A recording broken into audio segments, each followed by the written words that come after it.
Hello guys, how are you? I'm Hardeep Singh. Welcome back to your own YouTube channel. IELTS updates and recent exams. For more updates related to recent IELTS exam writing test topics, listening, reading, practice test, and speaking, you got guesswork. Please, guys, participate in everyday listening and reading practice test to achieve your desired band score in your actual IELTS exam. Please hit the like and subscribe button. Press the bell icon for the upcoming notifications. Don't forget like, subscribe and share my YouTube channel and my Facebook page, IELTS updates and recent exams. Part 1. You will hear a man having an interview for a job in a hotel. First, you have some time to look at questions 1 to 4.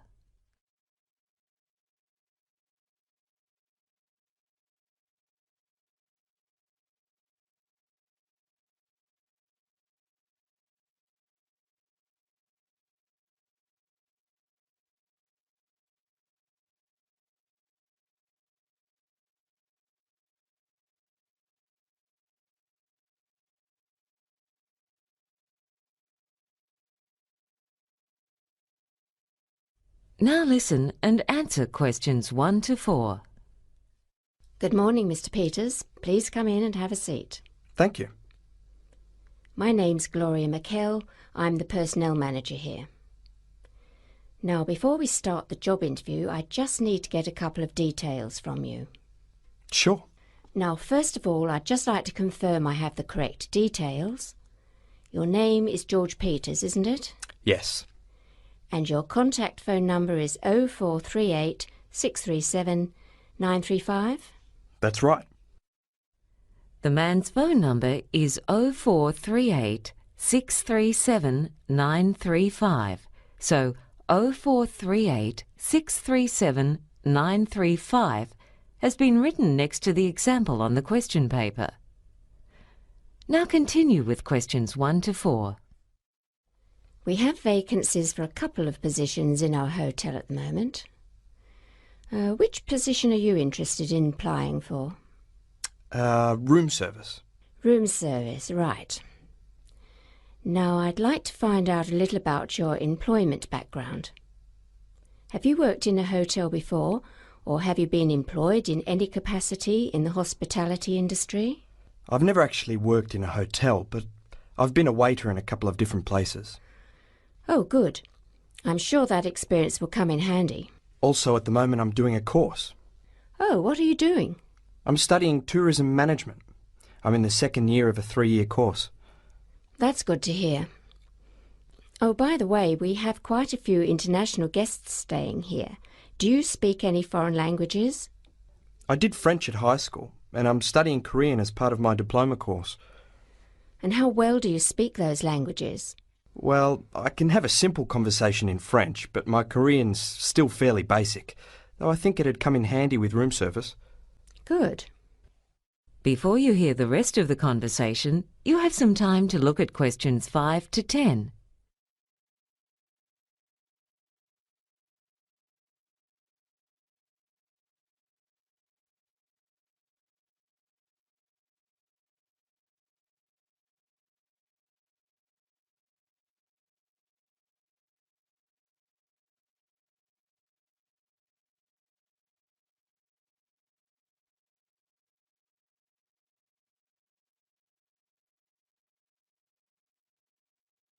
Now listen and answer questions 5 to 10. Well, I've asked you a number of questions. Now, I wonder if there's anything you'd like to know about the position or about the hotel.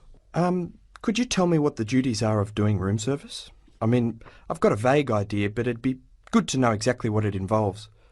Yes, of course. In fact, your duties would not be limited to room service. There are a few extra things that are now part of the job you're applying for. For instance, the porter used to carry guests' bags to their rooms, but his position has been abolished, and that would now be your responsibility.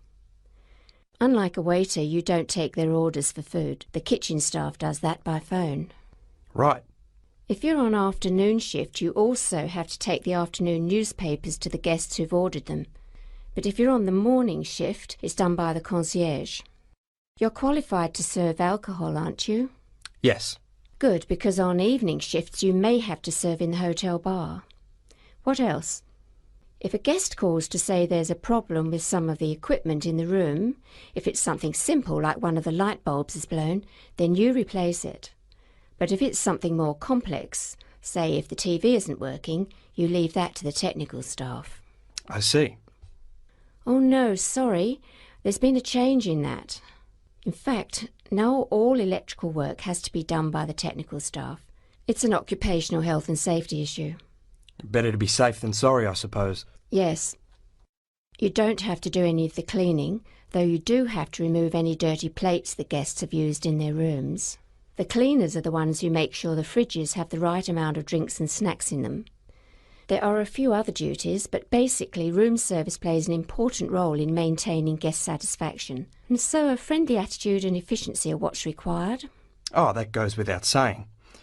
And could I ask about the pay and conditions? Of course. The pay is $20 per hour and $25 per hour between 10 p.m. and 6 a.m, as well as on Sundays. Right. And what's provided by the hotel? For instance, I suppose there's a uniform to wear? Yes, the hotel provides the jacket and trousers. However, you'd be responsible for doing your own laundry. Uh-huh. Oh, yeah, what about transport? Like, if we finish a shift around midnight, does the hotel pay for taxi fares to get back home? We used to do that, but now instead we allow staff to park for free on the premises. It can be very hard finding a parking space on the street around this area. Yeah, I had trouble getting a spot when I came here today. Yes, it's a busy area. I might just add that we pride ourselves on having a well-trained staff, so it's a good thing that you're doing your diploma. Yes, it's been a very interesting course so far. Good. Oh, one other thing, we also pay for medical insurance for all our employees as an extra incentive for working with us. Oh, that's good. And until recently, we provided 1 meal per shift as well, but that's been discontinued. Right. Well, I think that's all then. I'll give you a call later in the week and we can talk further. Uh-huh. Well, thank you very much. That is the end of part 1. You now have half a minute to check your answers.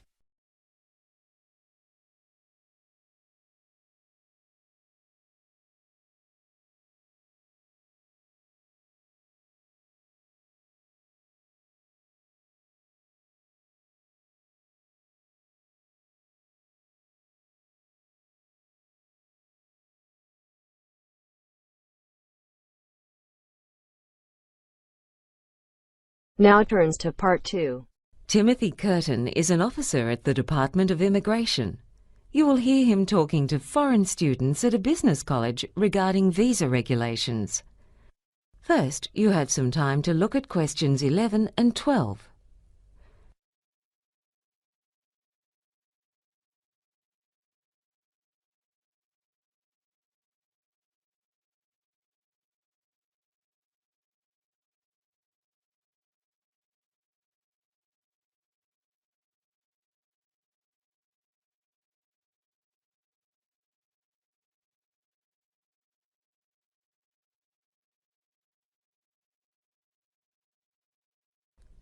Now listen and answer questions 11 and 12.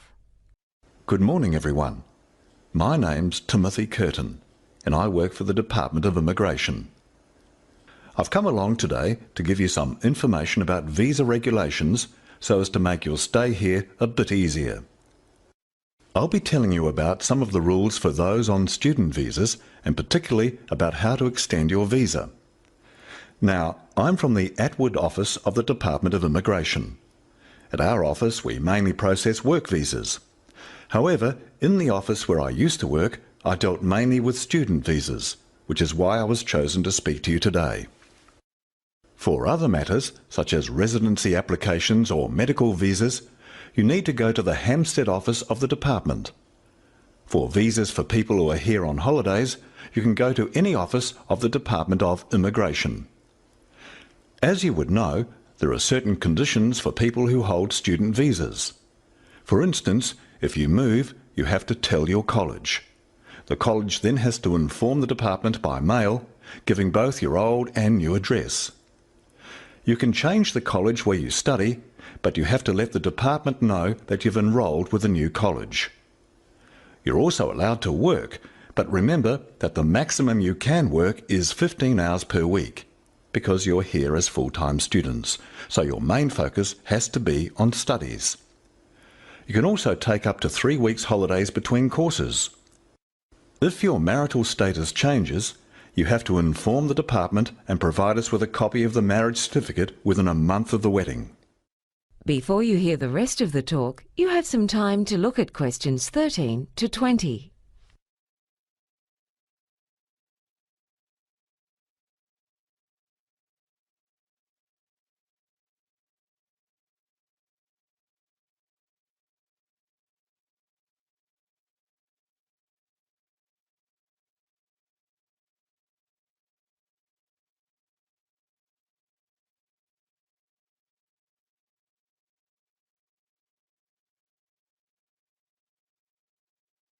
Now listen and answer questions 13 to 20. What I'd like to do now is go through the steps you have to follow when you want to extend your student visa, because a lot of students have to do that at some point while they're in this country. The first thing you have to do if you want to extend your visa is to pay for the next course you're planning to take. As you know, all courses have to be paid in advance. The course itself has to be of at least 4 months' duration, and you are advised to submit your visa application at least 2 months before the course is due to commence if possible. You need to keep a copy of the receipt of payment and send us the original. We advise that with all the documents you send us, that you keep photocopies for yourself, just in case any go missing. You'll also have to get a letter from the college you've been attending, which states your attendance record at that college. You already know that one of the requirements of a student visa is that you turn up to a minimum of 75% of your classes. If you've been absent for more than 25% of classes, you'll have to provide medical certificates stating that you were ill and unable to attend classes on those days. You then need to fill in a form to extend your student visa. That's Form 726C. You can obtain one by visiting any branch of our department, or else you can access it on the internet. At the end of my talk, I'll be handing out a brochure that gives our website address, as well as the addresses of department offices throughout the country. On top of that, you'll also need to be able to show that you have the means to support yourself while in this country. It's been estimated that the average student needs $15,000 a year to live on, and for that reason you'll need to prove that you've got at least $6,000 in a bank account. It's got to be a bank account in this country, so $10,000 in a foreign account is of no use. Of course, your passport has to be still valid. And what else? Ah yes, then you'll need 3 passport photos. Make sure they're fairly recent photos. You then take all these documents and the form down to the immigration office, along with your passport. As you can see, there's quite a lot to do, so don't leave it till the last minute. You've got to lodge your application, along with all the documents, at least 3 weeks before the old visa expires. You have to pay for the visa application too, and that money's non-refundable. You can pay by cash, credit card or cheque. Oh, by the way, it'll cost you $325 to apply for an extension of your student visa. Wait, let me check that. Oh, that's right, it's gone up to $435. Then it'll take about a week to process your application. But we also have to make allowances for weekends and public holidays, and at times we have heavy workloads, so it may take as long as 12 working days before you get a reply. You might hear from us before that, but don't contact us before that period of time has passed. There may be a few things we need to ask you about before granting a visa, so there's a chance you'll be invited to an interview just so that we can check up on anything. But we'll let you know if we think that's necessary. Don't worry, if you can't remember all these things I've been talking about, they're all on Form 726C. Well, I think that's about enough from me. Now, do any of you have any questions? That is the end of part 2. You now have half a minute to check your answers.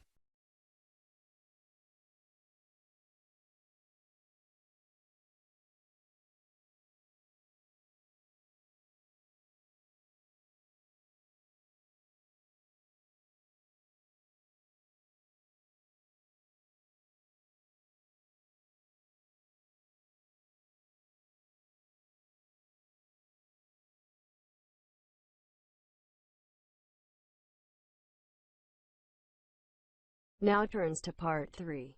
You will hear two geography students, Jack and Katie, talking about a field trip to Kenya in Africa. First, you have some time to look at questions 21 to 24.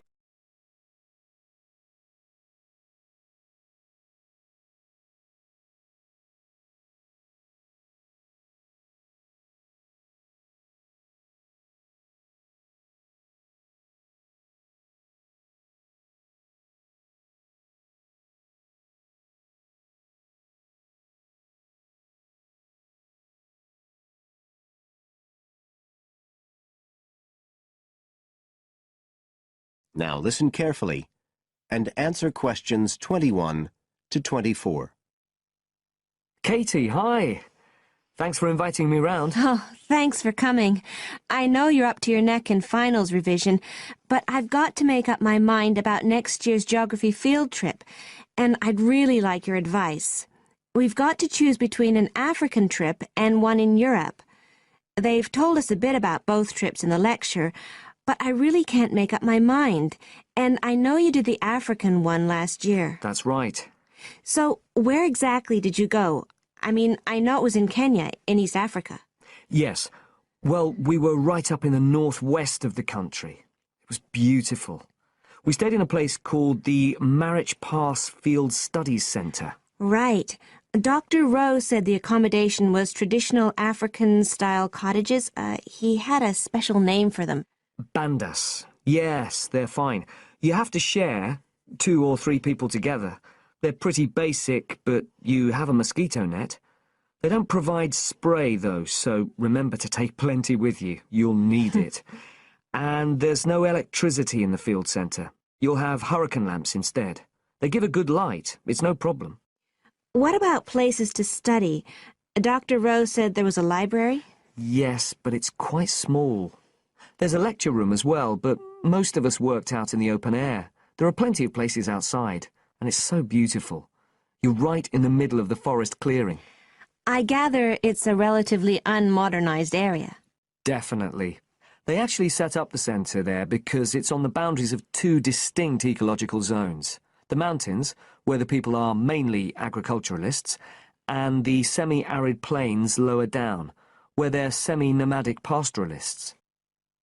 Before you hear the rest of the conversation, you have some time to look at questions 25 to 30.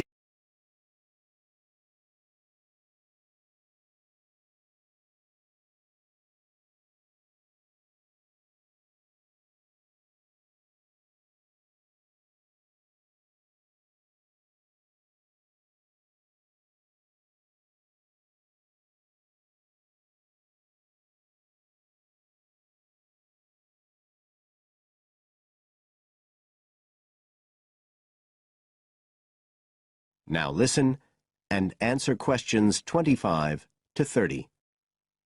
So, how much chance did you get to meet the local people there?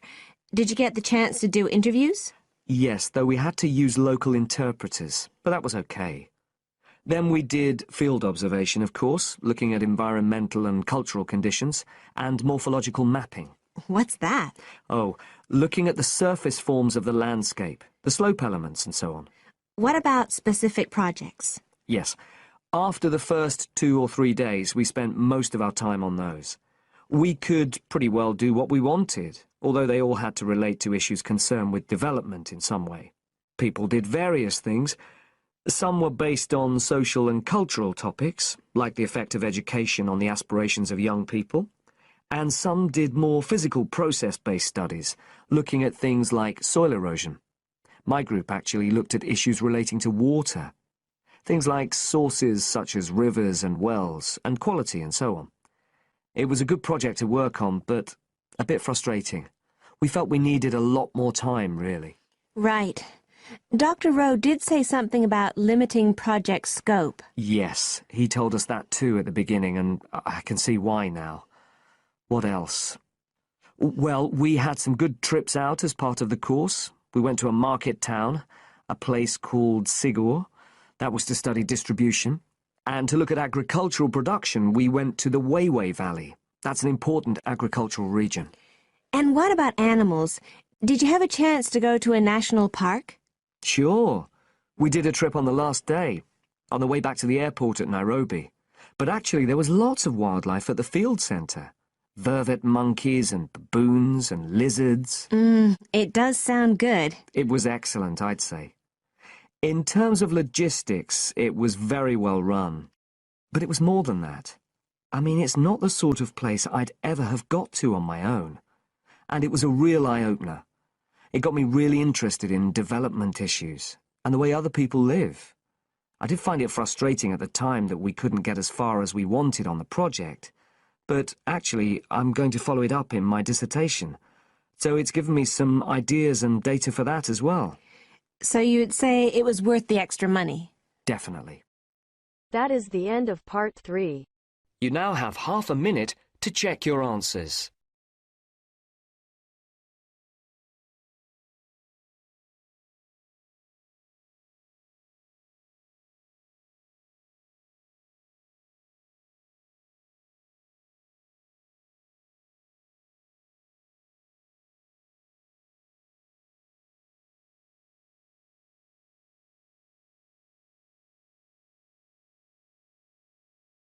Now turns to part 4. You will hear a lecturer talking to a group of engineering students about the design of a greenhouse. Before you listen, you have some time to look at questions 31 to 40.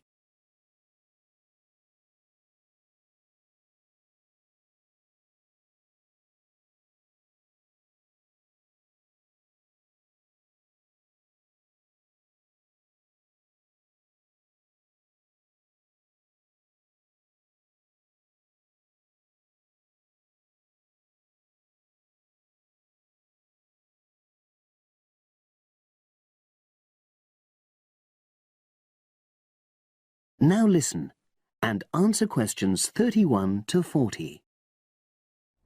Good afternoon. This is the first of a series of lectures I'll be giving about engineering for sustainable development. I'll be presenting examples of engineering projects from a variety of contexts, and today I'm going to talk about a project to design a new kind of greenhouse for use in the Himalayan mountain regions. First of all, I'll tell you about the problem which was the context for this project. In the Himalayan mountains, fresh vegetables and other crops can only be grown outside for about 90 days during the summer, because the altitude of the region is around 3,500 meters, and because the rainfall is so low. In winter, temperatures fall below minus 25 degrees centigrade, so fresh vegetables have to be imported. They arrive by truck in summer or by air in winter, which makes them expensive. Local people rely on dried leafy vegetables and stored root crops during the winter, and rarely eat fresh vegetables. But despite the sub-zero temperatures, the skies over the region are cloudless, and there are over 300 sunny days per year. So, an engineering solution was needed to exploit the sun's energy and protect locally produced plants from freezing during winter. And in fact, there had been programs in the past to provide greenhouses, but these were unsuccessful. The greenhouses weren't adapted for local conditions, so they tended to fall into disuse. So, a few years ago, a project was initiated to design a better greenhouse, one which would meet the criteria for sustainability.